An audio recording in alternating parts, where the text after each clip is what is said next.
Wednesday, May 8th here on the Just Baseball Show. You got Arm Layton and I am Peter Apple, and we have the mailbag. Arm, you ready to No, I'm harmonize? sick. I can't harmonize. I'm out this week. Then I'm doing it by myself. 3, 2, 1, mailbag. That was pretty good by me. That was actually really good. Because you can't mask it with multiple sounds there. That actually was not bad. And it's all brought to you by BetMGM, the king of sportsbooks. All you got to do, download BetMGM on iOS or Android. Use code JustBaseball when you deposit. Why? You're going to get a first bet offer up to $1,500 in bonus bets paid back. So what the hell does that even mean?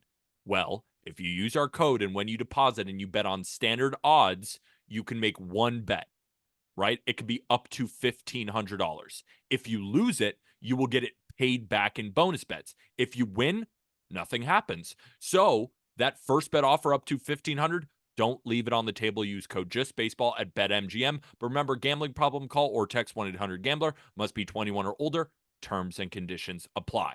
Aram, loaded mailbag. And I kind of say that every time, but the people on our Instagram at Just Baseball Show and the people on Twitter at JustBB_media just continue to fly in and give us tons of incredible questions. We had to shorten it to 8, but there was a lot of questions on the same teams. So hopefully everybody gets their fill of the questions. But before we begin, you said you had something off the top. You said, don't check your Twitter notifications. Yeah. You're going to love this. Talk to me. I had to get the tweet off before we recorded because I didn't want somebody to beat me to it. I'm also going to just call my shot. You were talking about like Babe Ruth called the shot. I'm going to call a viral tweet here because I know that this has to bang. If it doesn't, I'll be shocked. But I saw a headline today and it just spurred a thought in my mind, and it's absolutely crazy. The Marlins trade return for Christian Yelich. You can finally just like close the book on it in the funniest way possible. Monte Harrison, who was one of the main pieces, just committed to play football at Arkansas. He was a 4-star recruit out of high school. Unbelievable athlete. I actually think he's going to do a good job there, and I'm rooting for him. I'll be tuned in. Like, I love stories like that. Like a 28-year-old going to play. Super cool. But this just made me think, okay, let me walk you through the entire Marlins return for Christian Yelich now one last time, for old time's sake. Lewis Brinson's currently playing in the Mexican League. Okay. Isan Diaz just signed with the Lancaster Barnstormers of the Atlantic League. Okay. Monte Harrison's now playing college football. Okay. And Jordan Yamamoto is the head baseball coach at Dwyer High School in South Florida. Oh, no. You can say what you want about the Marlins trade of Arias and things like that. This won't happen. I can guarantee you this won't happen in the Marlins, like with the return for Arias.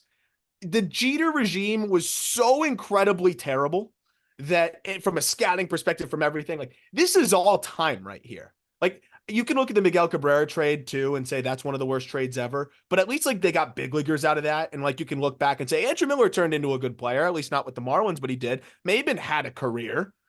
But you look at this, I mean, this is crazy. Yelich is still like kicking, like he's got plenty of time left. Like all of these guys are out of the league. None of them are even in the minor leagues. Not like none of them are in affiliated baseball. That is a disaster.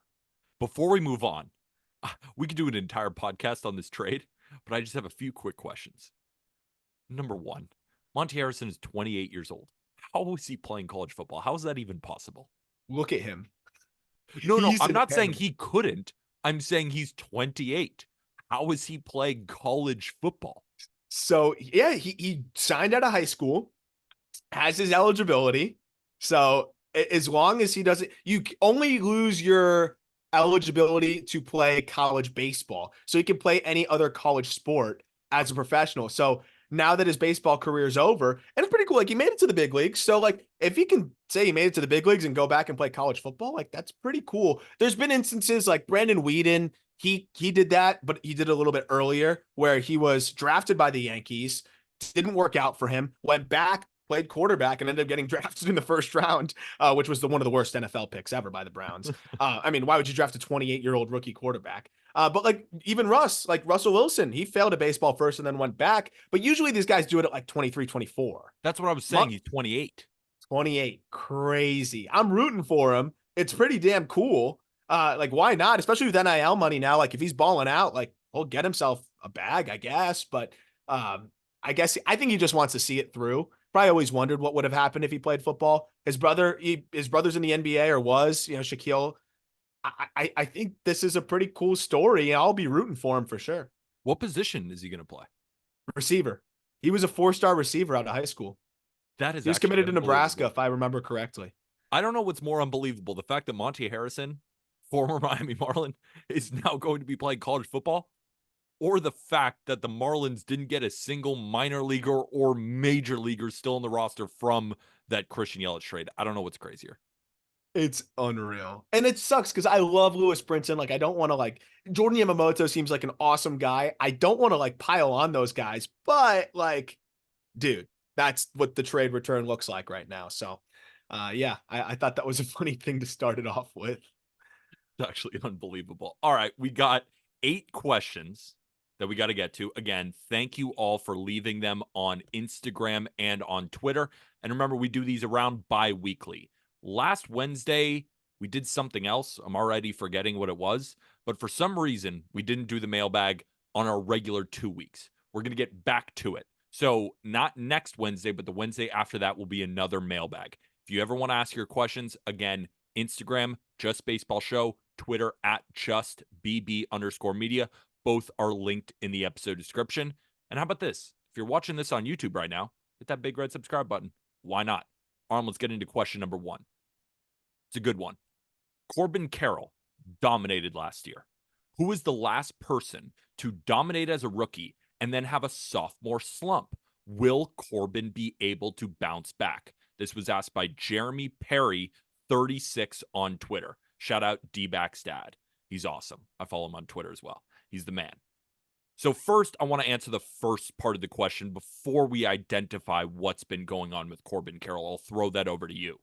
But in terms of a guy winning the Rookie of the Year and then in his next sophomore season struggling, we just saw it. Did we not remember? 2022 American League Rookie of the Year, Julio Rodriguez. Remember his first half?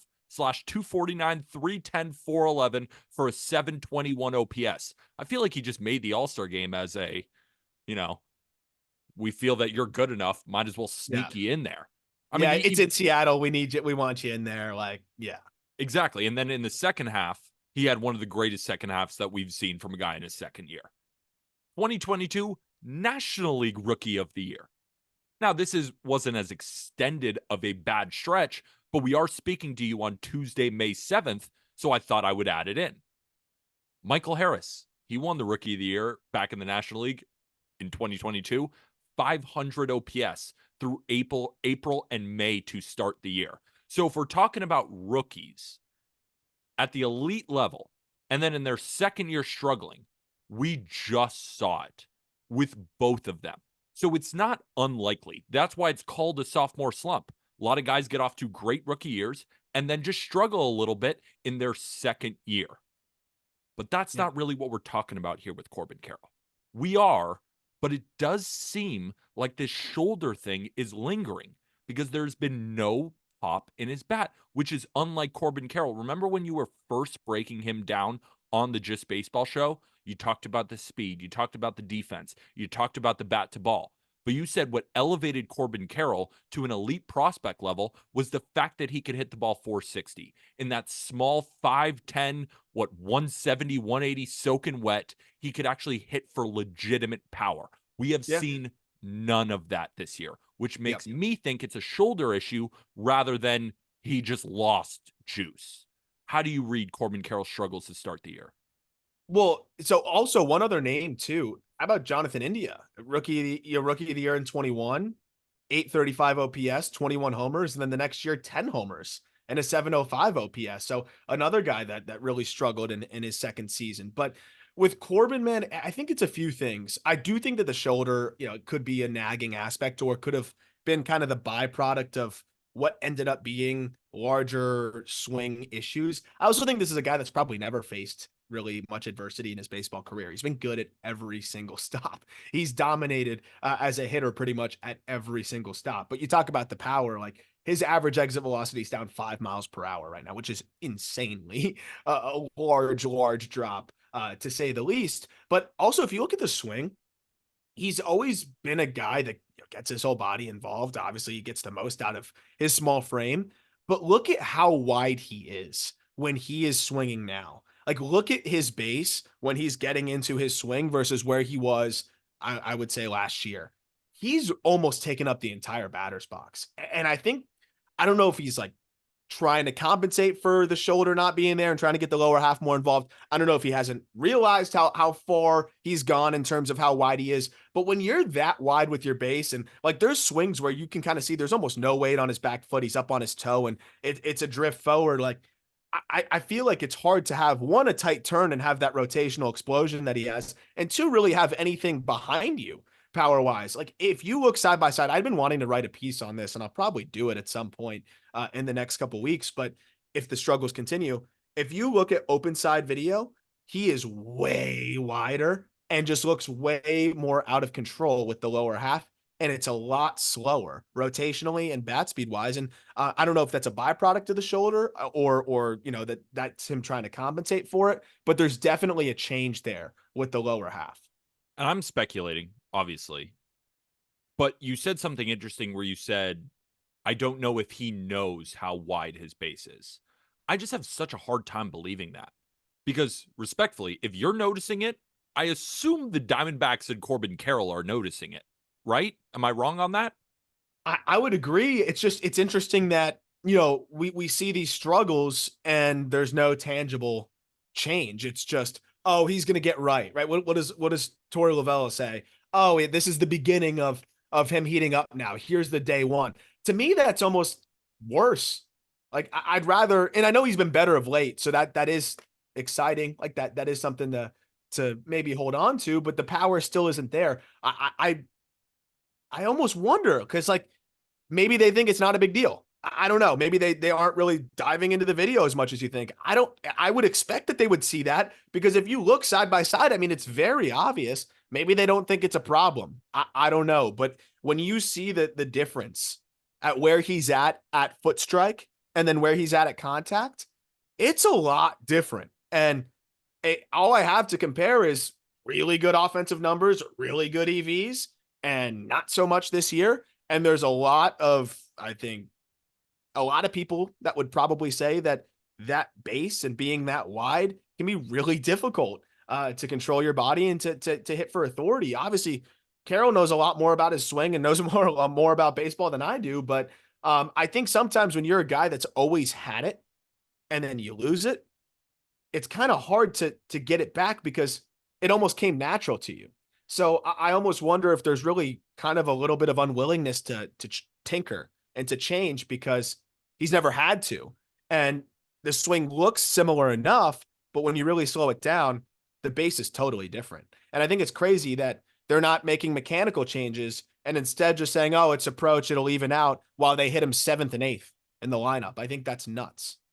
Absolutely nuts. The fact that they've dropped him, but it's nuts in the sense of it's Corbin Carroll dropping to the 7th spot, but it's not nuts when you consider Torey Lovullo. He's looking at a player who is just not at the top of the lineup for good reason. So you think that they changed something, right? Yeah. Like work on something. Like it's the definition of insanity by Einstein's, at least. From what you're talking about, it does seem like he has to be overcompensating for the shoulder thing. Because with the wide base, you talked about it getting into your lower half more and trying to get the most out of it. Because with Corbin Carroll, it used to be not a wild swing, but there was a little bit of that leg kick, and he was coming kind of in, and he was flying open. And it did seem like his swing, it took a lot out of his shoulder, and that's eventually what happened to him. So now with the wide base, I remember I had a little bit of a wide base in high school. I'm obviously not even close to Corbin Carroll, but I am saying that I was taught because I had to get more out of my lower half in order to generate more power in my dumbass swing back in high school. So from that knowledge, you're much better with the swing mechanics than I am. But that's what comes into my mind, that it has to be overcompensating for the shoulder because he doesn't feel right in his upper half. It might be. I mean, and the shoulder, there has to be some sort of aspect to it, because you saw the success, you saw the numbers, and then right from that point onward, it was just a downturn from there, and the numbers have just not been good. But when you look at it, like, yeah, the leg kick's always been there. That's always been something that he's had. But if you look at where he's at foot strike, like I'm looking at it right now, I mean, he's darn near doing a split, and you just can't get your best swing off that way. So I don't know how it's crept that far out because he's always had the leg kick, but it's just never been at foot strike being legitimately taking up the entire batter's box from foot to foot.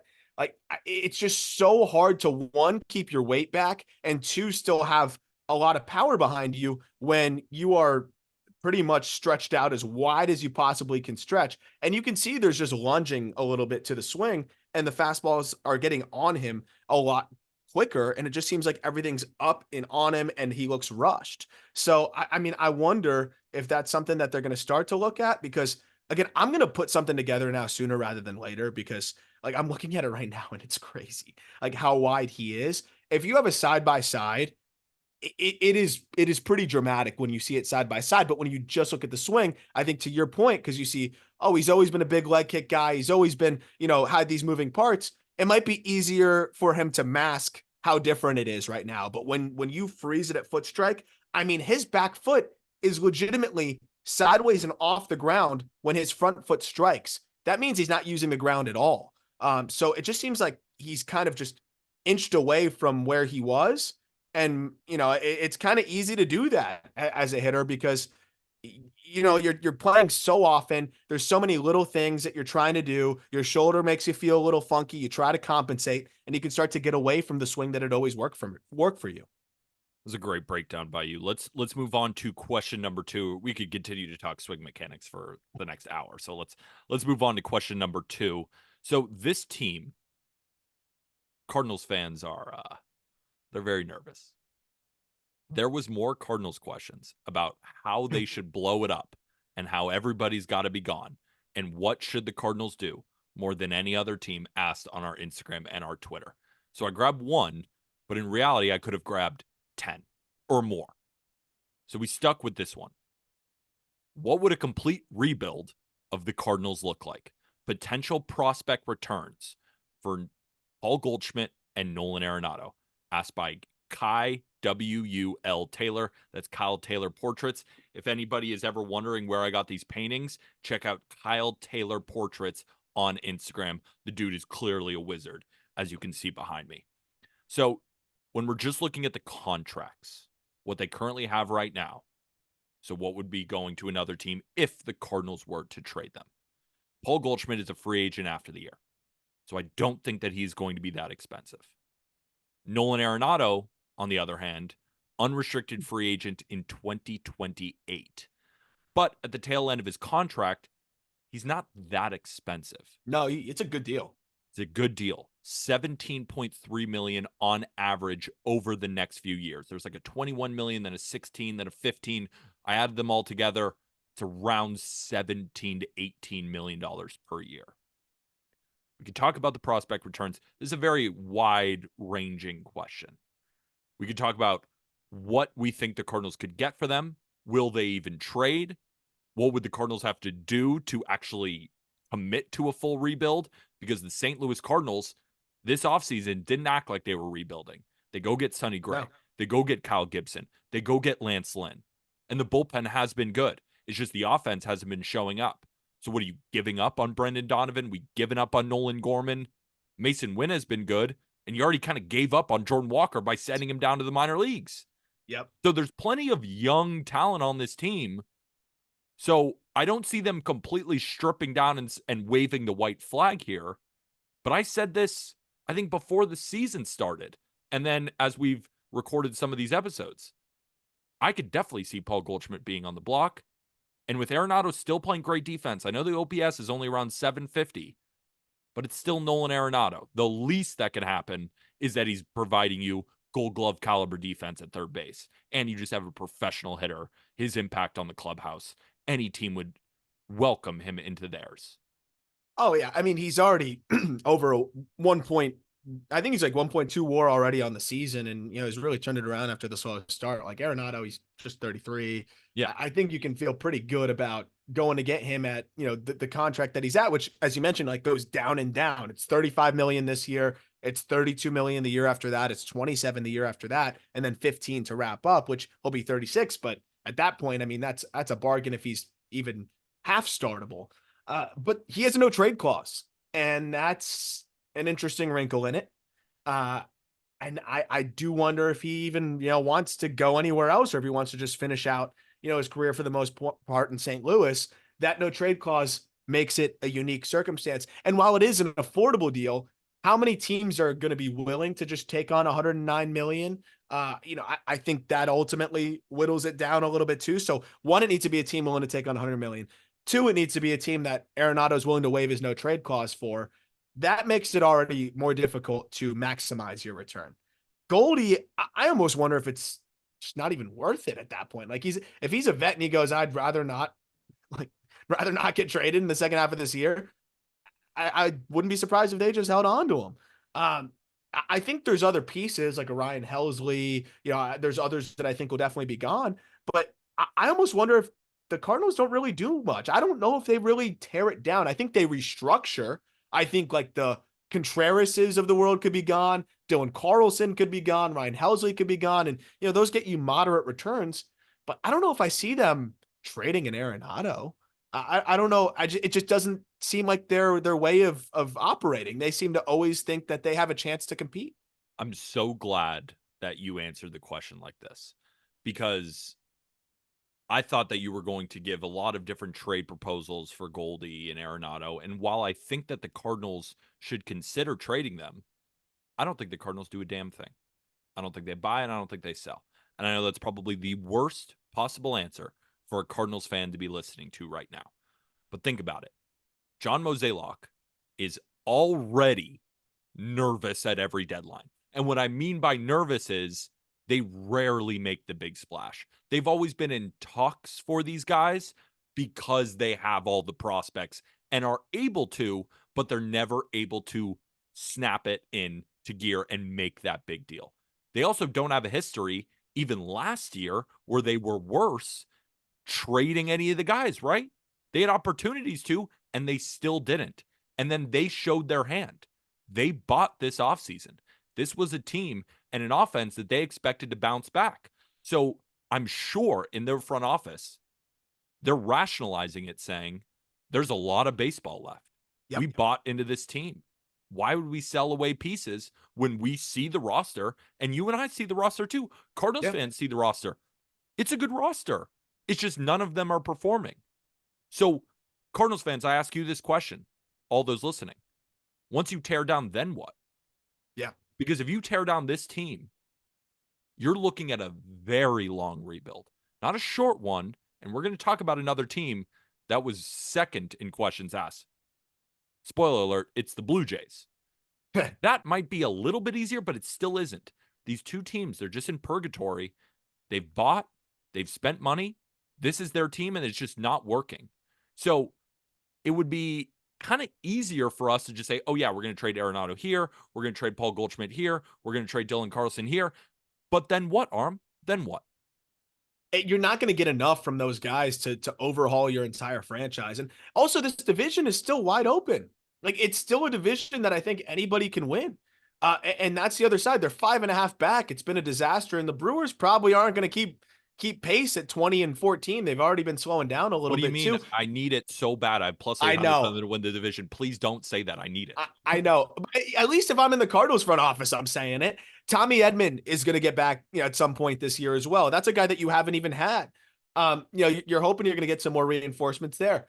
I think at the end of the year, they need to reevaluate everything, right? Lars Nootbaar is not turning into the guy you were hoping. Certain pieces aren't what you wanted. You need more pitching, as we always say. But they also have prospects that are going to keep getting closer to the big leagues. Tink Hence is not far away and has been awesome. I like what I've seen from Cooper Jerpy. They've got a couple guys in AAA. You got to ride this out the rest of this year. You've already invested way too much. You have 3 years, $75 million for Sonny Gray, who looks great. Looks like it's going to be a really solid signing for you. You have pitching prospects coming up. Like I said, Edman's coming back. Arenado showing signs of life, I think, is huge. You still got to hope that Goldie's going to turn things around because he's Paul freaking Goldschmidt. I don't care if he's 36 or 37. Yes, I'm concerned, but you got to be optimistic with him. Contreras is playing well. Like, I think you got to ride this thing out. And then at the end of the season, because regardless, you're not getting anything for Goldie. At the end of the day, you're not going to get much for him. It's not going to make or break it for you. Then at the end of the season, if you don't Even make the playoffs, just to then you interrupt you, reshuffle and you figure shit out. just to interrupt you quickly, I don't know if the package for Arenado would be that big. Probably not. Like I was saying, because between the money, it's a good deal and teams Yeah. will be interested. But it's not like once you get to $100 million, that instantly shrinks the amount of teams that can go make that move. And he's got the no trade clause. So all the teams that, know that, oh, hey, we're one of the only teams that he's going to approve, they've got the leverage. That was the whole Stanton situation too with the Marlins. All the leverage was swung against them because Stanton's like, nah, I'm not approving a trade to that team, not approving a trade to that team. And the Yankees are like, where else are you going to go? We're the only ones that want to pay him. And, we're the only team that he wants to go to. I don't know if it's that extreme, but it will, hurt the return a little bit. And there's also something that I've noticed about the Cardinals front office, just how they operate as a team. And to summarize it, I'm going to quote my favorite rapper, Jermaine Cole, J. Cole. Pride is the devil. I always think that this Cardinals front office, they're second in World Series championships among all teams to the Yankees. They're a very prideful organization. If they don't get blown out of the park for a deal for Arenado, they're not going to move him because they know that they're going to then have to answer to Cardinals fans. And while there's some Cardinals fans who are interested in a rebuild, there's a lot of Cardinals fans who go to Busch Stadium, support this team, and if they see Nolan Arenado gone for not the best trade package anybody has ever seen, they're not going to go to the games anymore. Or they're going to freak out, and for good reason, right? I'm not blaming any of these people. If I was a fan of the Cardinals and they traded Nolan Arenado and I didn't feel like the package blew me away, I would also be upset. It's just a bad situation right now. But I do feel, and this is what I think hurts the Cardinals, is that they believe that they have something when I think the rest of the league is looking at them and saying, your record is your record. This is a continuation of last year. Why would we give a ton of prospects for your older pieces that aren't producing? Are they going to get better? I don't know. What I do know is that it's more likely that they get worse than better based on age, based on every human in the history of ever. So that's why I'm continually disappointed with the Cardinals, because I feel like they think they have a direction, but they don't. Yeah, and I think for that reason, you might as well stick it out the rest of this year. And if it gets really ugly, then we'll have another conversation. But I really feel like at the end of the day, you gotta see this thing through. You got some reinforcements coming. You've got some pitching that could come up and help you. And you're too invested into this roster. You got to give it one more year. And then at the end of the year, you can do whatever you want in the offseason and totally reshuffle and figure things out. And if you're struggling at the deadline, you can dump the Carlsons and the Housleys of the world and replenish the system a little bit the way they did last year, which we saw them do and allowed them to replenish the system a little bit with some of those moves. I do think Helsley could get them a pretty decent return. I mean, he's an elite closer. Yeah, he can. Yeah. So maybe that's something. But do the Cardinals fans even want to trade Ryan Helsley? I don't know. We'll see. Question number 3. So Bob Nightingale reported the White Sox are expected to move Eloy Jimenez, Eric Fetty, Chris Flexen, Mike Clevenger, Michael Kopech, and Tommy Pham this summer. What are some of the teams you could expect to have interest in these players? Asked by just_Lions on Twitter. So I came up with a couple of different teams for 4 of these guys. I didn't include Mike Clevenger and Chris Flexen. Is that okay? Did you? Yeah, it's fine. I mean, that's fine. Every team needs a borderline 5 starter. I think people would be more interested in focusing on guys like Eloy Jimenez, Eric Fetty, Michael Kopech, and Tommy Pham. I think those could actually be welcomed additions with Clevenger and Flexen. I mean, do you quickly have any teams that you wrote down for them, or did you also skip that? No, okay. It could be anywhere. Anyone who desperately needs a body. Exactly. So we'll start with Eloy Jimenez. And I had 2 teams that I want to throw at you, one in the American League and one in the National League. The first one in the National League that could potentially use Eloy Jimenez's services is the Arizona Diamondbacks, a team that we already talked about. When I look at their DH situation, I'm looking at a guy like Jock Peterson. And then another guy that kind of fills in that spot is a guy like Randall Grichuk against lefties. Could they use another player in order to fill that DH spot with probably a better right-handed hitter against lefties for Eloy Jimenez versus Randal Grichuk. Now, Randal Grichuk and Eloy Jimenez, there's a very solid chance that over their careers, Randal Grichuk is better against left-handed pitching. But I've been watching a lot of Randal Grichuk, and I couldn't be less than impressed. But the same thing here with Eloy Jimenez. But I'm looking at a team that is in the bottom 10 of home runs. They did add some power, but it hasn't really matriculated yet. So I'm thinking to myself, they could technically use some outfield. I know their outfield is really speedy and they're going to get back Alek Thomas, but potentially could they put him in a right field situation? That was one team in the National League. In the American League, I was looking at the Texas Rangers. A team right now with Josh Young still on the shelf, with Wyatt Langford still on the shelf. So those guys are going to come back. But right now, their DH is Travis Jankowski. I know Langford is going to come back, but is Leody Taveras going to play center all season long? Because then you have Langford, you have Carter, and you can have Adolis. That could be your outfield, and potentially you could have Eloy Jimenez there at DH. I couldn't really find the perfect fit, but when I was surveying the teams, I saw that these teams are a little bit low on power right now, and they at least had some lanes for Eloy Jimenez to get some playing time. Did any of those teams stick with you, or do you have other ideas? I had one, and just because it made a lot of sense for them to stay in the same city, and maybe the Cubs in a package. If you go Eloy and Kopech, the Cubs need relief help, especially high leverage relief help, and looks like Kopech could be that. They also, they've been kind of experimenting at the DH spot, and Wisdom's been solid. But if Patrick Wisdom's not really holding up his end of the bargain in the DH spot as the season progresses, I could see Eloy being a good fit there in that designated hitter role for the Cubs. And you kind of get a 2-for-1 there. I think it'd still be a relatively reasonable package, but for the White Sox, it'd probably benefit them to package those two players together. I think that is a pretty good fit, staying in Chicago, packaging those two guys. And I think the Cubs, I mean, those are the two areas that they need the most help in, I think, right now. Let's take a step back for a second, because we talked about some teams that we think would make sense. I also want to continue on that Michael Kopech point. Would you trade for Eloy Jimenez? No. Me neither. So we could talk about teams, but at the same time, this is the guy with a 656 OPS. He had a 758 OPS in 2023. He's really, really struggled to stay on the field. Just over the past couple of seasons, he played 122 in 2019, which was awesome. Shortened season in 2020. But then since then, 55 games in 21, 84 games in 22, 120 in 23, and 22 this year. So I'm thinking to myself, I got a positionless guy who isn't hitting and gets banged up all the time. Why would I give you any prospects for? And Chris Gatz of the White Sox is going to say, well, you see the power potential.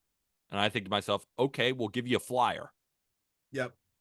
And I think teams would be taking a flyer on Eloy Jimenez, right? He's still rocking a 50% hard hit rate. We know that when he hits the ball, it's still going to be hard, but it's still not resulting in basically anything. And unfortunately, and this is the worst thing to say about a player, are we not waiting for him to get hurt again? I know it's a horrible thing to say. Like, I hope not. I hope he's healthy for the rest of his career. But the data is the data, and he hasn't been healthy basically ever. Yep. I think like a team will probably say, "Oh, we'll change the scenery, new situation," and sure, that's worth a flyer. Yeah, flyer. That's it, and that's why I think the White Sox, maybe it makes sense to package them. Yeah. And I think if you package him and Kopech, maybe you can maximize that return a little bit. I would, no, I wouldn't want Jimenez, but yes, I would if it was for a flyer and my team had a very obvious opening, right? Like if Wisdom's striking out at a 40% clip and Canario's not holding up his end of the bargain, and you need a righty that can, really hit lefties well, like you said, I mean, why wouldn't you take a flyer? The Cubs have one of the best farm systems in baseball.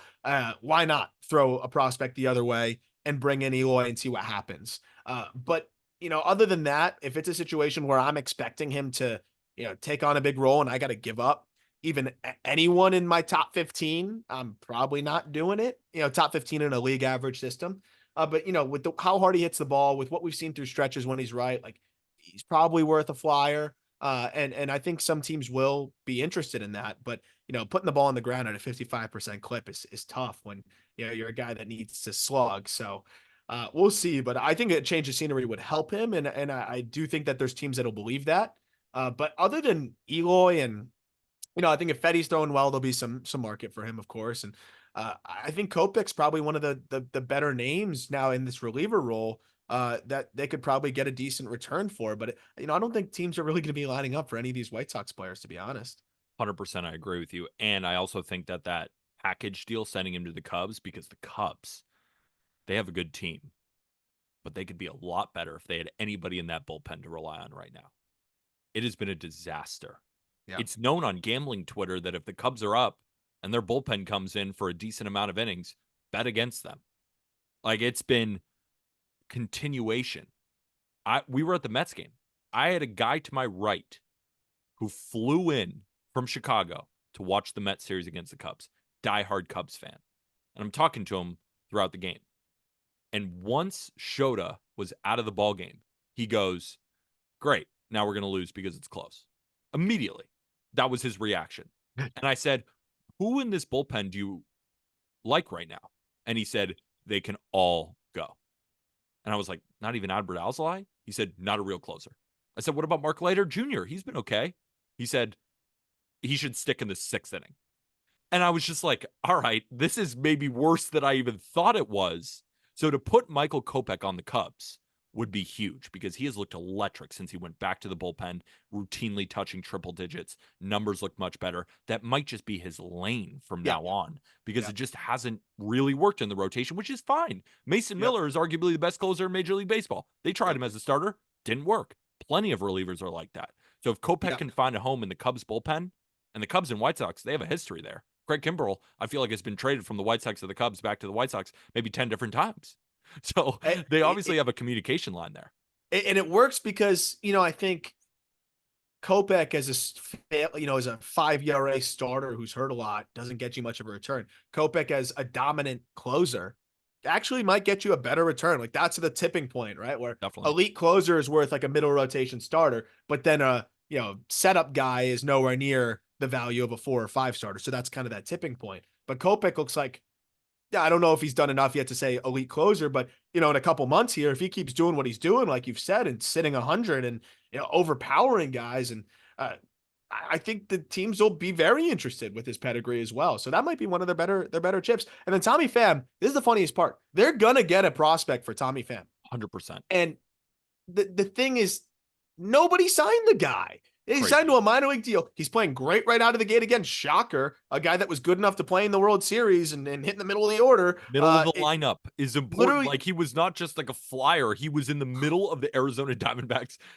lineup in the World Series. Makes zero sense. And here he is performing again. They're going to flip him, and it's classic. But, I think that's a guy that'll get him, a back end top 30 guy or something too. But yeah, I'm interested to see if they decide to eventually maybe move some bigger chips. But for now, it seems like no. Couple of fits. Tommy Pham, I think, would be a good fit with the Mariners.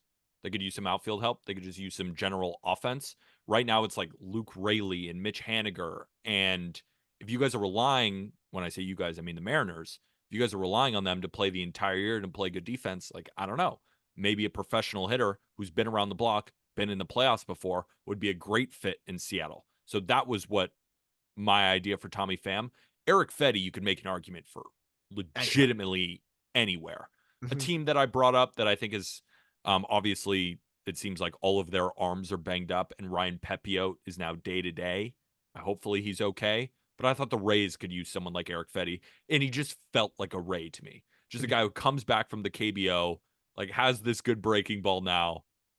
The Rays just did this last year when they got Jake Diekman from the White Sox. Just a guy who they recognized, was like, hey, I like your slider. And I feel like that would just make sense. Does he actually go to the Rays when they have Taj Bradley returning and the rotation looks to be coming into form with some of the guys returning from injury? I don't know, but I felt like Eric Fetty is going to be a Ray. Do you share that, or not even close? It doesn't cross my mind, to be honest. Yeah. I think they'll get something for him. Shane Baz on his way back too, by the way. Yeah. What rehab start in Gwinnett, 3 innings, sitting 95. So that's going to be a nice little addition there too. Yeah. So potentially the Rays, but legitimately, if your team needs a starter, you're probably going to be in on Eric Fetty. All right. Question number 4. This is a sick question, and it's all for Arm because I have no idea what I'm talking about. If the divisions combined farm systems to make a super minor league team, what division would have the best team? That was asked by Riley _ McElwain, McElvain? MCEL McElwain 2 on Instagram. Aram, Is it if a division were to create a super minor league team, who would have the best team in the division? Or what division would have the best team? So this was a crazy question. I loved it. I love the NL Central because the Cubs and the Brewers are two of the best farm systems in baseball, and started to look that way. And then I went to the top of our top 100 list, and then I realized how many guys in the top of our top 100 list are AL East guys. So I'm just going to take you through this roster. I went with the American League East. The bats are insane. The pitching might, relatively speaking, be a problem, but you just can't pass on this lineup. And this is what I went with. Catcher, Samuel Basayo, Baltimore Orioles prospect. First base, Kobe Mayo, Baltimore Orioles prospect. Second base, Jackson Holliday, Baltimore Orioles prospect. Shortstop, Carson Williams, Tampa Bay Rays prospect. Third base, Marcelo Meyer, Boston Red Sox prospect. Outfield is crazy. Jason Dominguez, Yankees. Roman Anthony, Red Sox. Spencer Jones, Yankees. And then the DH is Junior Caminero. Like, that Holy lineup shit. is absolutely insane. That And lineup Xavier Isaac's one of my favorite bats in minor league baseball. Off to a slow start this year, but one of my favorite bats. I can't put him in here. Like, I can't do it. That's an insane lineup. And then I'll get to the pitching staff in a second. But yeah, I mean, the Orioles just really put it over the top. But you also factor in the Rays always having at least a couple studs. The Red Sox farm system having so many fun bats, and the Yankees are always going to have a couple studs. I mean, no one's beating that starting nine. No division is beating that starting nine. I'm sure Blue Jays fans feel a little left out. Do they have a pitcher on this team? Yes. Ricky Tiedemann when healthy. So he's one of their arms. I also love Addison Barger, but he's not, beating out any of those guys in the lineup. I had Ricky Tiedemann, Chase Hampton from the Yankees, Cade Povich of the Orioles, Henry Lillane of the Yankees, and Chase McDermott of the Orioles. So the pitching is not as good, but McDermott just threw 6 2/3 no-hit innings. Lillane is a 6'7" lefty that looks unreal. Povich has been one of the best pitchers in AAA right now. Hampton's unfortunately hurt and might be out for a while. The Yankees have been really weird about that whole situation. And Ricky Tiedemann, I mean, when healthy, is one of the best pitching prospects in Major League Baseball. So it's good enough when you have a lineup like this. And you would say the NL Central, if there was a division who could go up against the AL East, would be that team or would be that division? It's weird talking about a whole division instead of. Yeah, it sounds so weird. Like, would be the division that could beat the other division. Like, yeah. I think so, just because the Brewers farm system is one of the best. The Cubs farm system is one of the best. And you have those two together, like that's going to be really tough to beat because when I look at the American League West, like, yeah, the Rangers are good. You can put Jordan Walker on this team now, technically. Yeah, yeah, you get bonus there. You look at like the NL West I was thinking about, but the Dodgers really lead the way. The Padres, continue to thin out their farm system. The D-back system's not that great. Giants is okay, and the Rockies is pretty good. So yeah, I think when you start to look across, the NL East is probably the worst. Like the NL East would not be very good. Yeah, I think the next best would be the NL Central. We have question number 5. If traded at the deadline, where would be the best fit for Jazz Chisholm? Asked by Andrew Levenger on Instagram. The Marlins have basically waved the white flag on this season. Peter Bendix, their general manager, came out and is just putting up some of the worst press conferences I've ever seen. I mean, it's an absolute disaster over there. It's a shame for people who bet under 78.5 wins. I don't know who those people are, but it's me. I'm those people, and you're those people, and we're all those people. It's been a disaster, and they're waving the white flag. Luis Arraez is already gone. There have been a number of names on the market, but the most prevalent, the most popular is, of course, MLB The Show legend, Jazz Chisholm. Yeah. I have a team that I think is a perfect fit for him, but before we get to the fits, you as a general manager who has watched Jazz Chisholm since he debuted, what's your take on this? What kind of package do you think teams would give up for him? And if you're a GM, it's a two-parter. Would you trade for Jazz Chisholm? So Jazz Chisholm, the player himself, like in a vacuum, I think is so freaking talented. And like, I know people might say, oh, he's overrated. You know, the production hasn't been there. I agree. The That's production hasn't me. been there. Those Yes. people are me. Those people are me. Yes. Yes. I agree. The production has not been there. But in terms of like what could be there, I still really do believe that there is a ton of offensive potential there. If he could stay on the freaking field and just, I think, just pile together a full season and just, I think, have a little bit of just a routine to himself, because clearly, I mean, this is the first year he's taken his health seriously, and diet seriously. But when you look at the bat speed, when you look at the athleticism, when you look at what he's already able to do in center field now as a defender, I mean, he's a special talent. He just hasn't been able to put it all together. If I was just looking at that alone, I would absolutely be willing to give something up to go get him in a decent return. My thing is, there's a lot of GMs and presidents of baseball operations out there that saw the way that Jazz Chisholm came into this season. You know, what he said about Miguel Rojas, whether valid or not, publicly, the way that he has gone about his business. I think, and trust me, there's way more that's going to be discussed, you know, within circles too, that I'm sure, you know, he's rubbed other people the wrong way too. I think teams out there are going to be a little bit hesitant to bring that guy into the clubhouse. Like, you could look at Philadelphia, right, and say, oh, you know, just giving an example, oh, like, you know, they're always looking to add, would he fit over there? You know, Dombrowski's not adding that guy to the clubhouse, a guy that really values, you know, the cohesiveness of a clubhouse. You know, I think there's going to be teams that are willing to do it, but I do think that the media aspect of it, the way he goes about his business a little bit, and it's not the celebration, it's none of that. It's the clubhouse aspect. And I'm not saying it's all his fault, but it doesn't really matter whose fault it is. No team is going to sit down there and say, like, you know, what's the truth? Tell me everything. They might do their due diligence, but at the end of the day, like, if you're a little bit unsure about a guy already because of injury and inconsistent play, if I'm also unsure about him from, you know, the way that he's going to fit into my clubhouse as well, those two things might be enough to drive down what I'm willing to give up. And I think that might be what's working against the Marlins a little bit. But of course, if he starts getting really hot, that'll always offset that. And I also think his contract is a little bit interesting. I'm on Spot Track right here, and I want to confirm with you, is this accurate? Is he is in ARB1, I think, maybe ARB2, and he's an unrestricted free agent in the year 2027, so he's going to have multiple years of control as well. Am I reading that correctly? Yeah, he says 3 more years, or yeah, 3 years of control, including this one, if I have it right. And it's not expensive. So that's No. another wrinkle to it as well, is that you got a guy with multiple years of control, and the vision is we got to get him out of Miami and get him into our clubhouse. If we have a cohesive unit, he could be that guy. I almost think about, and this is kind of a bad comparison, but I wanted to bring it up because I find it somewhat interesting. I was watching The Last Dance yesterday, Yeah. and I was watching that episode with Dennis Rodman. Yeah. Right, Dennis Rodman was a crazy man, and Phil Jackson and Michael Jordan and Scottie Pippen were like, if we bring him into our clubhouse, we think we can control him and get the most out of him. What happened? 3 NBA titles.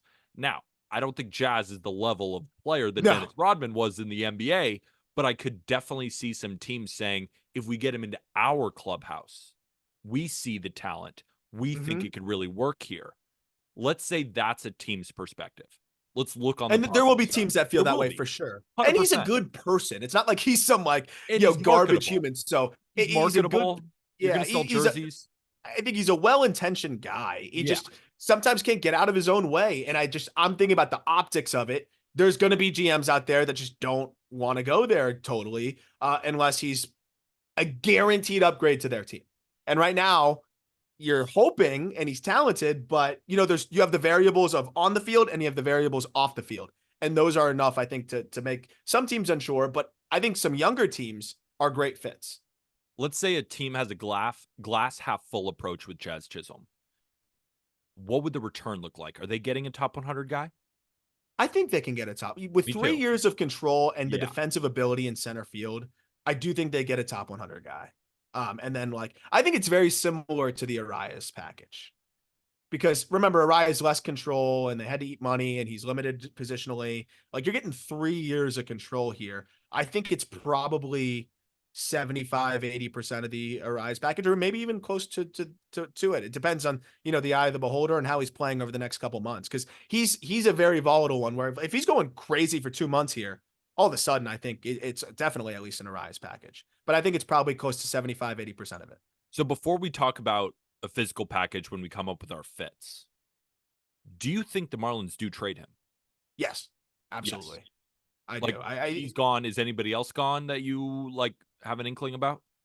I think almost everybody. Like Yeah. I think pretty much everybody that doesn't have 4+ years of control is probably gone. I mean, I hope they don't trade Wizardo, but I'd be shocked if they hold on to him.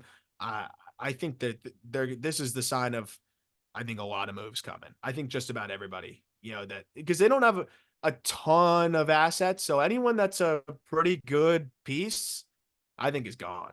So I definitely, I think Jazz is almost guaranteed gone. Okay. So let's talk about our fit and what we think Jazz could eventually go to. And Jack and I were talking on the show yesterday, and he brought up a point that I didn't exactly know that they were interested in adding. But the Kansas City Royals Yeah. called the Miami Marlins about Luis Rise. Now, they didn't get him, but they could definitely use some more bats.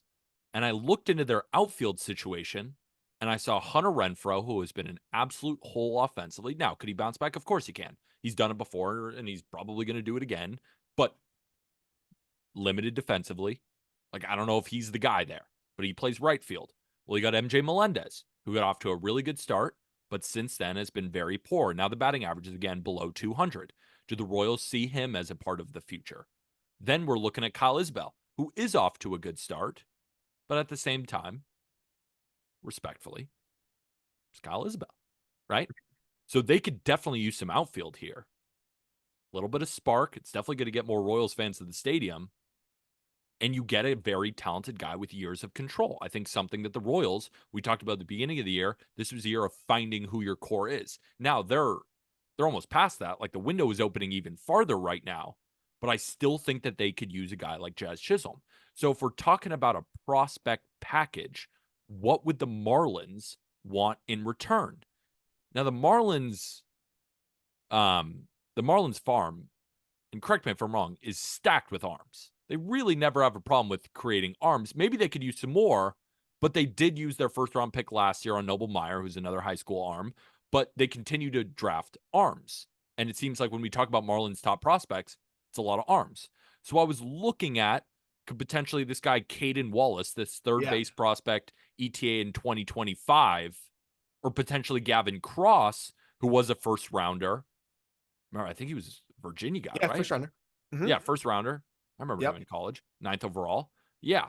So could potentially one of those guys be the piece that goes back, and then a couple other prospects.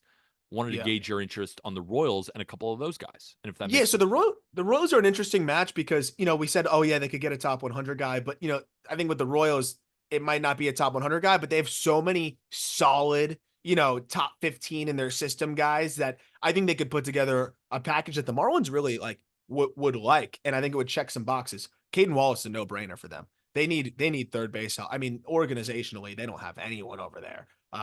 Jacob Berry ain't even a third baseman, but even if he was able to play there defensively, like that's not a guy that's in your plans at this point.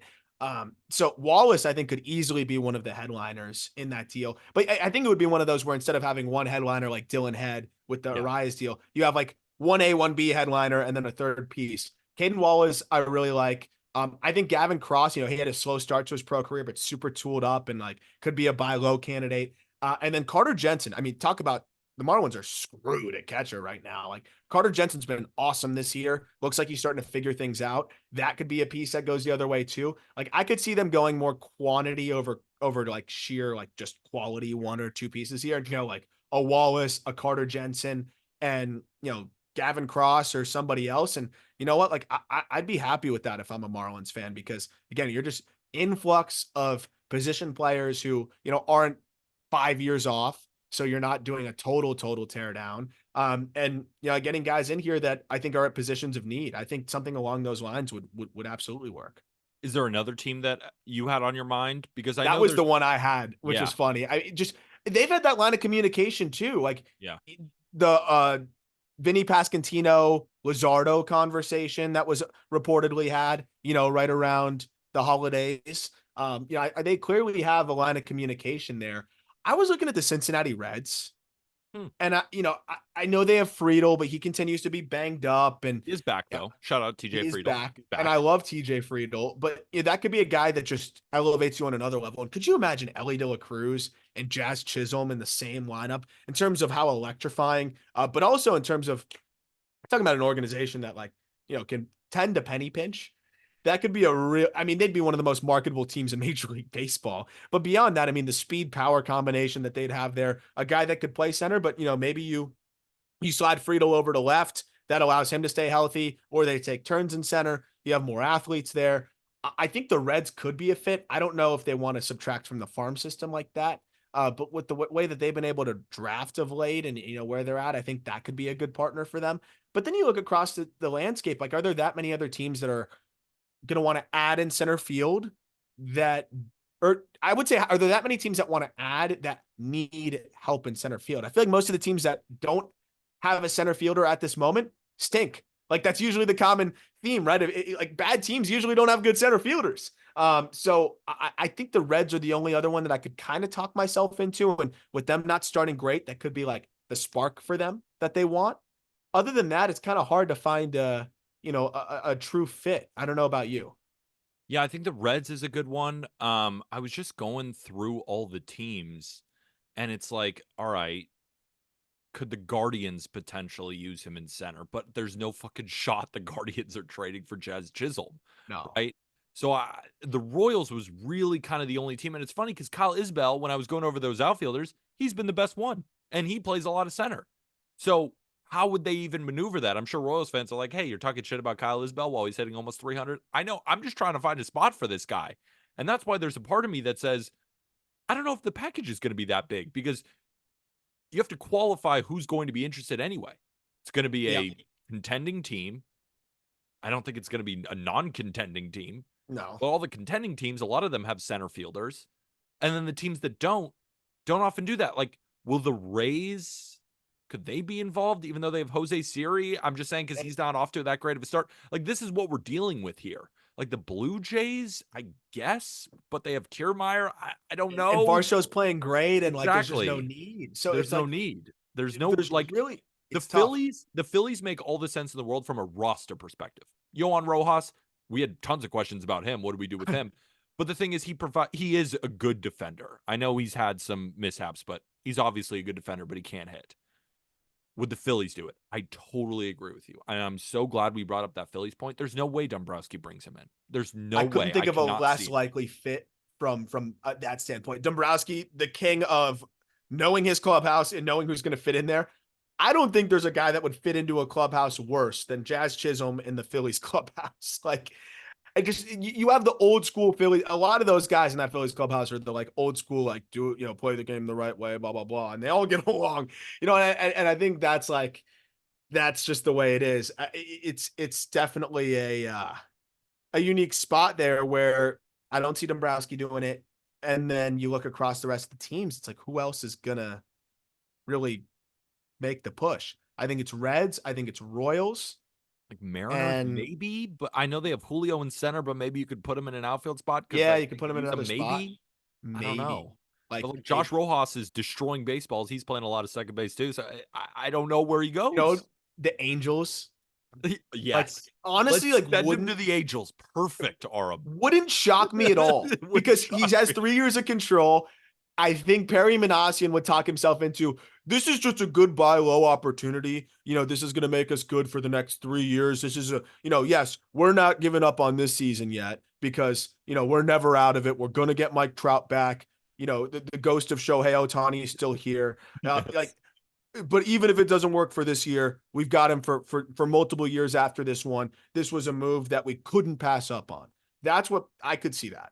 I don't know what the prospect return would look like because they don't have shit, but they could find a way to put it together. I think they I could put like how you together did a something better. Perry Minasian. You were imitating Perry Minasian by just your voice was a little bit lower. Like not Just so really. people knew it wasn't me talking anymore. Yes, Perry. Jazz Chisholm to the Angels is so perfect, I can't even believe it. Like a guy who is pissing everybody off and doesn't really have a spot. Here comes Artie Barreto and Perry Benassi and saying, you know what? We'll take him. And then We'll they'll take sign him. him to an enormous extension. And it'll be terrible. That is perfect. No, I'm still rooting for Jazz Chisholm, I guess. I'll leave it at that. So before we get to questions 6, 7, and 8, let's talk about Outlier. We know about Outlier. It's a sports betting decision assistant for aspiring intermediate and advanced sports bettors who understand that data is the foundation of a profitable sports betting strategy. We use it here because it pairs hyper-contextual and relevant sports data with available betting markets. And why we love it is, unlike traditional sports sites like ESPN and Baseball Reference, what Outlier does is it organizes and visualizes data for easy comprehension, efficient decision making, and immediate execution. Make sure to check out its first of its kind strike zone heat maps and pitch arsenal roundups that allow you to quickly visualize pitcher and batter matchups all in one screen. It's available on iOS, desktop, and mobile browsers. Get your 7-day free trial at outlier.bet/justbaseball. You can find that in the episode description. If you're ever wondering where all the data come from, get your 7-day free trial at outlier.bet/justbaseball. You can find that in the episode description. Arm, you ready for question number 6? Yeah, can I quick intermission? By the Quick way, intermission. called the shot.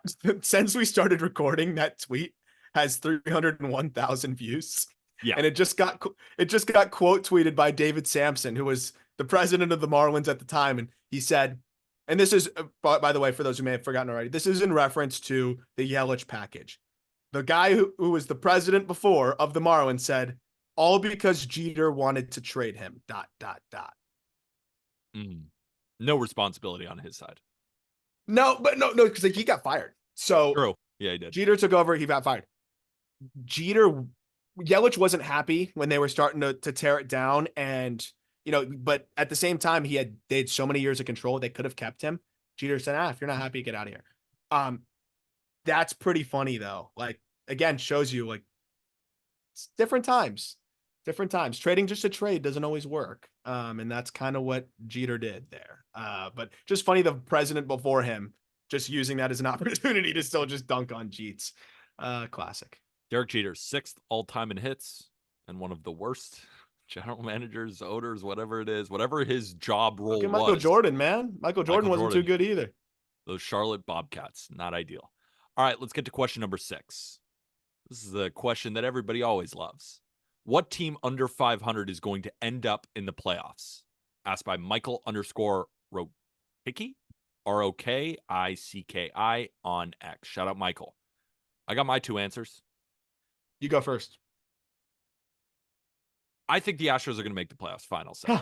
Final say it. I don't care. I'm not buying into anything. I'm not panicking. I still think the Astros are freaking good. I'm sorry, everybody. I know they blow every lead. I know they never win games. But damn it, it's the Houston Astros. And I have been too freaking stabbed in the neck and the heart and every body part I can imagine by how good this team is. And as soon as you count them out, here they come.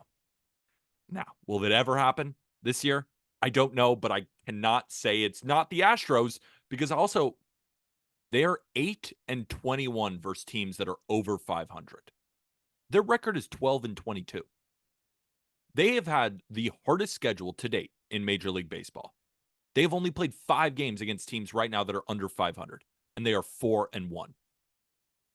We could talk about the Astros later, but I'll get to my second team. I just cannot fathom them not making the playoffs, especially. Honestly, I hear that. They're still 7 games out. Like, I know that does sound like a lot of games, but it's the Astros. You get them hot, and then they could just beat the shit out of anybody at any time. And then my National League team, I still think the Arizona Diamondbacks are going to make the playoffs. I do. They have the worst record among teams with a positive run differential. They're 15-20 with a positive run differential. Eduardo Rodriguez is still not back. Jordan Montgomery has a 5 ERA. He ain't going to have a 5 ERA for that much longer. Merrill Kelly has been on the shelf. You still have Zach Gallen. Paul Sewald still isn't back. And Corbin Carroll has been banged up offensively and hasn't been looking like himself. And I know we just went over and how we are a little bit nervous, but I do expect at some point Corbin Carroll's going to be good. Is that a Yes, crazy yes, take that yes. Corbin No, Carroll is no, good? they're at some point they're gonna start to change something mechanically, or something's gonna click. Like he's too good. I'm not worried about it. There's something about it. I'm still not afraid of the Padres. I just still am not. Sue me. I still don't think That's their valid. starting I rotation mean, is that good. I mean, I like their bullpen. Robert Suarez has been unbelievable in the back end as a closer. Just flew into that role perfectly after Josh Hader left. But still, offense, there's just something missing there. I don't know what it is.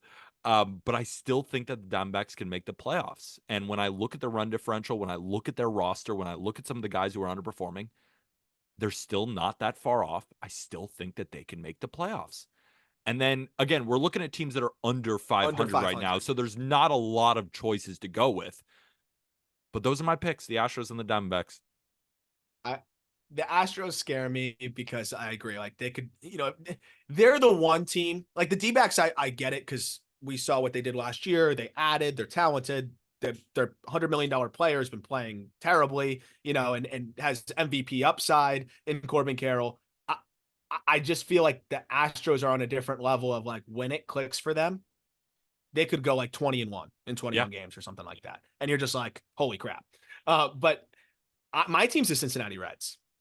I still am buying. I'm still buying the hype that, and I know they were a popular pick going into the year, but I also think people have kind of jumped off really quickly. It's a weak division, like we talked about with the Cardinals and why they shouldn't, just sell right away.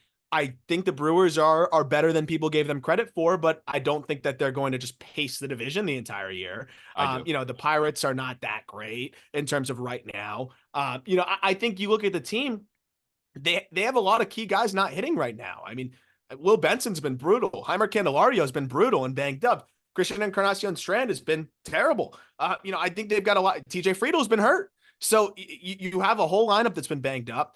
Nick Lodolo's back looks awesome. If he can stay healthy, I mean, that's an X factor of all X factors for them. Hunter Green's throwing like a frontline guy. So you have Green and Lodolo at the front. Abbott's been great. Montes has been an addition that's been nice. Ashcraft's been good. I mean, their bullpen's been disastrous, and that's been a big problem. You can address that. They're going to get MiLB Marte back if some of these other hitters don't turn it around in the second half of the season. You hope that maybe Matt McClain comes back. Go get Jazz Chisholm. I feel as good as I've ever felt about the pitching in terms of the starting. I think they can figure out the bullpen, and the lineup's going to get going. Ellie's finally playing like Ellie. I mean, Spencer Steer, I don't need to tell you about him. Like, this is still a good team, and I think they're not playing near their ability at this point. So I think they're going to be better than last year's team, and I think they're going to start to get hot at some point in the summer.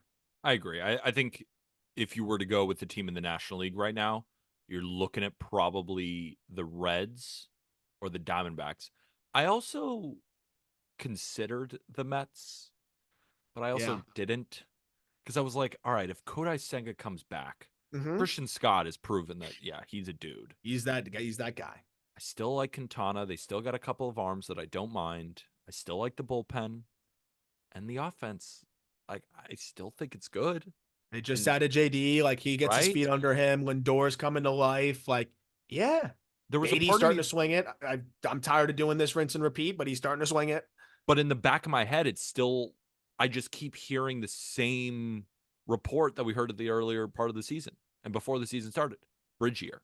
So, like, what does that mean? What do they do with the deadline? I have no idea. That's why I went with the Diamondbacks instead of the Mets, and I also considered the Reds. But I just decided I don't know what a bridge year means, so I'm not going to pick you. But I still think they can. That's valid. Because I do think the Reds will, like, not add crazy, but they will add. They could surprise you, and they will definitely add, one way or another. And I also think there's going to be some addition by subtraction. Like, if Jonathan India keeps playing this way, by the time MiLB Marte comes back, I don't care what it looks like. It's going to be better than a 295 slug in Great American Small Park. Like, you're going to get more from MiLB Marte for sure. So you have some other additions by subtraction, I think, and in other ways that I think they're just going to continue to get better as well. 100%. Let's move on to question number 7. Who has been the steal of the offseason, acquired via trade, free agency, etc., up to this point? Asked by NJ Bina 1 on Twitter. So I think there's an obvious answer. Shota Imanaga signed a 4-year, $53 million deal. He has been arguably the best pitcher in Major League Baseball. But I don't think that was the question. I think they wanted us to find some deep cuts. And I have a few deep cuts. But I do have you two. agree with me that kind of the obvious Mm-hmm. contract that was a decent sized one, the biggest deal has been Shota Imanaga for the Cubs so far? 1,000,000%, because even but before the deal, and when I was writing up my just write up on him in the breakdown, I thought he'd command close to 100 million based on the what I saw. Like I would have been comfortable giving him 75, 80 plus $1 million. So yeah, the fact that even without the benefit of hindsight, I would have given him more. And now that we have the benefit of hindsight, I definitely would have given him way more. Yeah, that's one of the steals of all steals, but it was still 53 million. So I agree. I think I took this as more of like a between the margins question. And there's a couple of between the margins moves that I've thought have worked so well. So number one with the Tampa Bay Rays. Now I think the National League one is the best one, but I Yes. wanted to mention this one. Ahmed Rosario, before the season started, signed a 1-year, $1.5 million deal. Now he's putting up a 121 WRC plus. He's hitting 308. He's played right field. He's played second base. He's played a little bit of shortstop. And Fangraphs, what they do, if you scroll all the way to the bottom of a guy's page, they have a value chart. And it says how much they think that this player has been worth so far. They have Ahmed Rosario at $2.2 million already. It's May 7th. So they've already made back that investment based on his production up to this point. Ahmed Rosario was once a top prospect with the Guardians, but then just kind of fell off, went to the Dodgers a little bit, and was kind of left by the wayside. And the Rays said, we'll take you. And he's been great for them. When I watch Rays games these days, he's the guy who I'm kind of keying in on is like, this is a big at bat because Ahmed Rosario was up. Like the fact that I'm even saying that after he signed a 1-year, $1.5 million deal, I thought that was a great one. Who would be your American League one? Or do you have multiple National League, or where'd you go with this?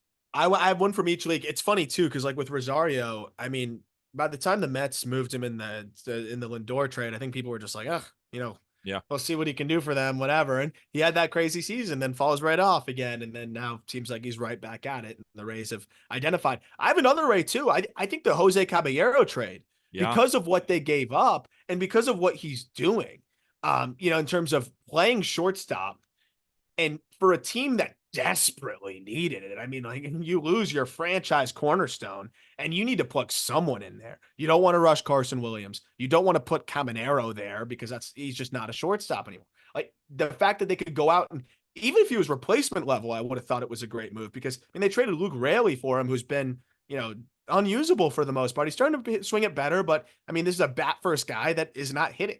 Caballero's playing good defense, doing a little bit of everything for them, and has been a nice shortstop. So I think that was a great move. And then on the National League side, got to go Jurickson Profar. $1 million. 1 year, $1 million. If he doesn't get a hit for the rest of the season, he'd go 0 for 300.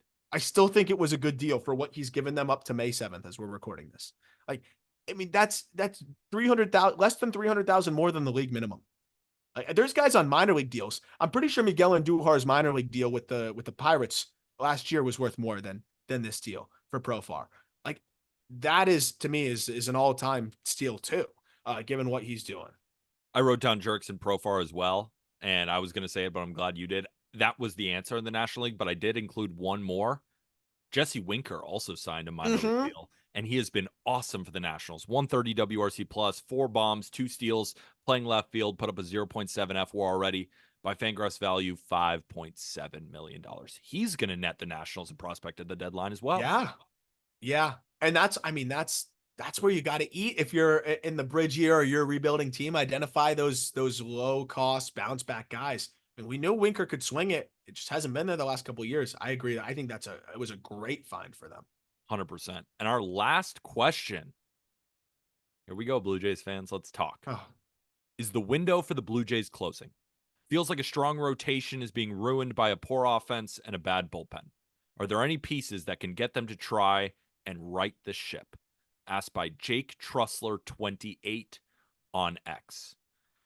We could go and take this question in a million different directions. And I also want to be clear. The offseason we always go through each team and we spend like an hour and a half on each team playing general manager.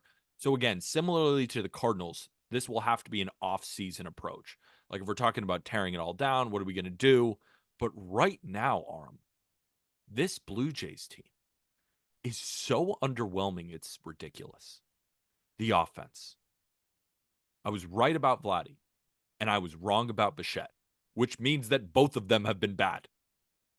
Yeah, George Springer doesn't really play that much. And when he does, pretty good.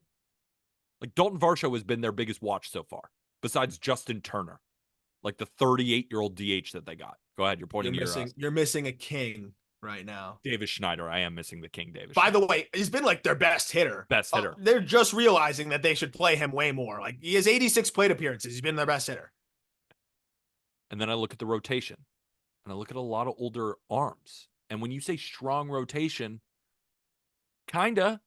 Like Kevin Gausman's been good, not great. Chris Bassett's been bad. Yeah. I'd say bad. Yeah, I think that's fair to say. Jose Barrios has been great, but there's some underlying metrics that are pretty concerning. But Kikuchi's been amazing. So Barrios, Kikuchi have been amazing, and Kevin Gausman is still that guy. No doubt about him. Bassett. That's a good rotation. Yeah, it's a good rotation. But then everything else, the Blue Jays bullpen ranks near dead last in almost everything. I think it's last in just about everything. Yeah. I mean, they're worse than the Rockies. Yeah. In the bullpen. I mean, it's a disaster in Toronto. And when sometimes I say words that it's not a disaster.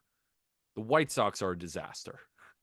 But in terms of context, in terms of what the fans expect, in terms of what the Blue Jays have been, I think fans are sitting with themselves and saying, yeah, this feels like a disaster based on what we thought it would be.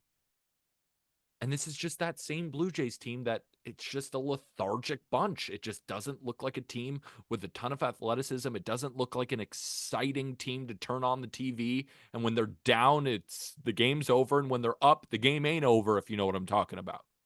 Yeah. How do you even go with this question right now? Like, if you're the Blue Jays, are you adding? Are we adding another starter? We still have Manoah. We still have Yariel Rodriguez. We still have Bowden Francis. Like, I don't think you're going to add. And then you have Tiedemann. So you just got to weather the storm there. So you're not adding starters. You could say, well, we're going to add some bullpen arms.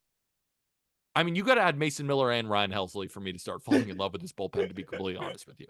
Like, so you need a lot of bullpen arms. And then in the offense, are we adding Nolan Arenado to play third base? IKF. I understand that you're paying him a lot. I understand. That's your fault. Sunk cost fallacy. Stop playing him. Your season's slipping away. You have Addison Barger. You have Aurelvis Martinez, who hits a ball 114 miles an hour every other day. I don't know if they're going to do it at the big league level, but I can guarantee you they will not be as bad as IKF. You signed a glove-first guy to a 2-year deal. It makes no sense. But just because you made a bad deal doesn't mean you need to play him every single day. He's played 5 of the last 6 games for them. Like, that is a huge deficit offensively, especially when Bo Bichette's not hitting, where you're getting legitimately nothing from your middle infield when you have 2 massive power guys in Addison Barger and Aurelvis Martinez who can play second or play third if you need it. I think that's a huge part of it. But, I think to answer what they should do, you're neck deep at this point. Yeah. It's kind of similar to the Cardinals. Yeah. You got to ride it out. You've got an older Springer. You added Turner. You got to just hope that Vladdy somehow finds something. You got to hope Bichette finds something. If it's a disaster at the deadline, again, similar to the Cardinals conversation, then maybe you explore a Bichette move. But would you want to sell low on him after a bad year? I'd rather him go to it's just one of those situations where, like, I don't even know what I would want. I probably prefer that he goes through an offseason, totally figures things out. And then if I'm going to trade him, I'll trade him in 25. Yes, it's less control, but if he's not performing, you're better off doing that. So I think you cautiously add a couple low-cost relievers, that you think you're buying low on, and try to ride this thing out. And then in the offseason, that's where you really reevaluate everything. Again, I wouldn't want to sell low on Bichette.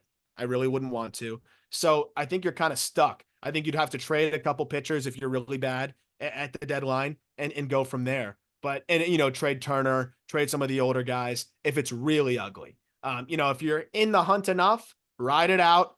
Add a couple low Here's the cost thing, though. relievers. Here's the thing, though. They're gonna be in the hunt-ish because that's what the Blue Jays are. That's what they are right now, right? They're in last place as we're speaking here today, but they're only a few games below 500. Like, this roster is good enough to stay within the hunt, and I think that's the worst place to be in as a sports fan. I don't Yes. want to be in purgatory. I don't want to be sitting here and saying, yeah, we finished a few games over 500. That's the worst.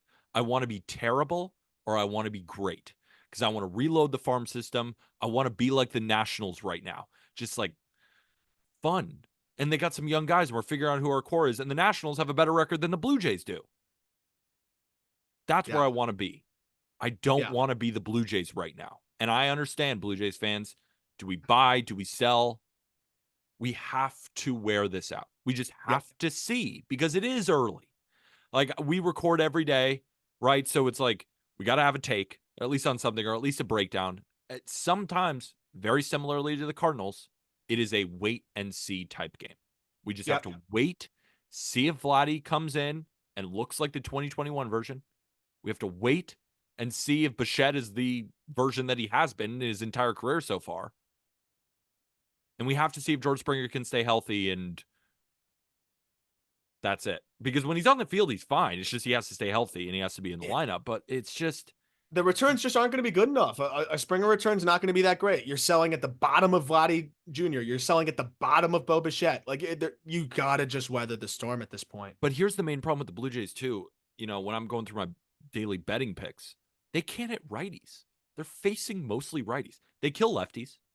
You got the first four of the lineup, all righties. They do well against lefties. Righties, like, they don't. And they're facing more righties.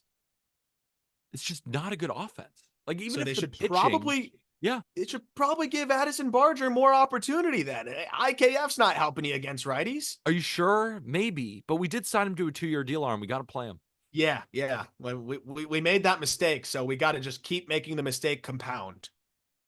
Well, I hope everybody enjoyed this episode of the Just Baseball Show. Another great mailbag. Again, want to thank all of you on our Instagram and on our Twitter for asking those questions. Remember, next Wednesday, not the Wednesday that's about to come. Today's Wednesday, not next Wednesday. The Wednesday after that will be another mailbag, so be on the lookout on our Instagram and our Twitter. And for all those watching on YouTube, hit that big red subscribe button. And for everybody watching, go get yourself some Just Baseball merch. I'm rocking it. Arm's rocking it. And thank God Jack's not on the podcast because no shot he'd be rocking it. Don't be like Jack. Go ahead. Check out my weekly YouTube breakdown on the call up of this, recapping every week in minor league baseball. Really excited about it.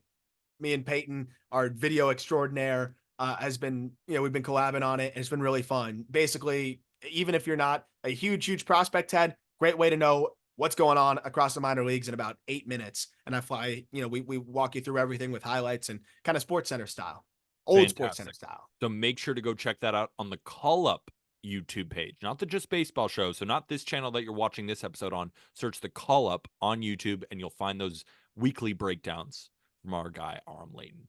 Please rate and review 5 stars, whether it be on Spotify or on Apple Podcasts. It's the best way to help out the show, even if you don't want to spend a dime. And if you're interested in helping out any of our partners and helping out yourself, Outlier, 7-day free trial on the Linktree, BetMGM, Code Just Baseball. Code Just Baseball, basically for everything, including game time. If you're going out and buying tickets, make sure to go check that out in the episode description. For Aram Layton, I'm Peter Apple.